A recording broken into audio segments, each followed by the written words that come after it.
And joining us now is former CIA Director John Brennan. John, thank you very much for being with us, because this all gets murky, and a lot of us who covered the Iraq war buildup felt burnt by what the government, what the U.S. was saying publicly, and the credibility of the U.S., abroad, of course, was challenged at the time. So can you put it in context? First, on the Wuhan labs, what do you think is happening here? Well, Andrea, I think it's quite clear that there's uncertainty in the intelligence community about the origins of the pandemic. And I think, as your previous guest said, it may be, never that we actually know. But it's clear that there is some intelligence available that the Department of Energy believes tilts the balance in favor of saying that it probably started as a leak from the Wuhan laboratory. But I think the jury is still out overall, because the Chinese have not shared information and will not share information about it. And so it basically comes down to a judgment analysis based on what intelligence might be available, the expertise that is lent to this issue. And then the individual agencies will make their judgments. But I must say that low confidence is the lowest level of confidence that is used within the intelligence community vernacular. And so it just suggests that the intelligence is very limited. Maybe it's not strong, and also there might be contrary intelligence. But again, it's a subjective judgment at the end of the day about what the origin of this pandemic was.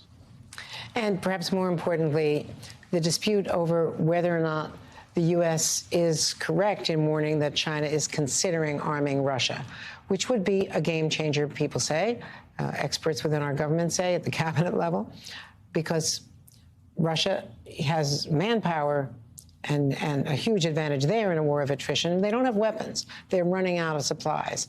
And China could, of course, change that in a long-term engagement. If it goes, it's already gone a year. Obviously, it's going longer still. Where do you come down on that? Well, CIA Director Bill Burns is very careful when he makes any public statements. And I read the transcript of his comments from yesterday. And he said that the intelligence community has begun to collect intelligence that China is considering sending these arms munitions to Russia. And so this is a very clear public signal to China, and I'm sure that there have been private signals as well, that this would be intolerable and there will be consequences to this. And I think what Jake Sullivan was saying that China would bear responsibility then for some of these war crimes is that China would become a co-belligerent in a war of aggression along with Russia. And so I think the Biden administration is sending a very public signal to China that European security is a core interest, and that's a term that the Chinese are familiar with, a core interest of the United States. And by European security, I mean the territorial integrity and the inviolable sovereignty of all European nations. And so it's quite clear that the Biden administration wants Xi Jinping to know that they would be crossing a line if they came in on the side of the aggressor, and they will bear full responsibility for those actions.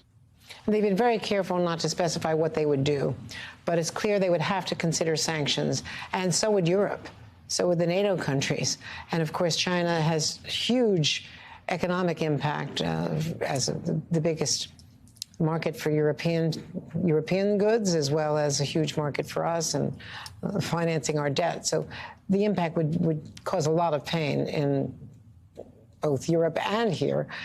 Do you think that China is really changing its policy, that this is at the level, the presidential level, in terms of its engagement with Russia? Well, again, based on what senior U.S. officials have said, I think the Chinese are actively considering it.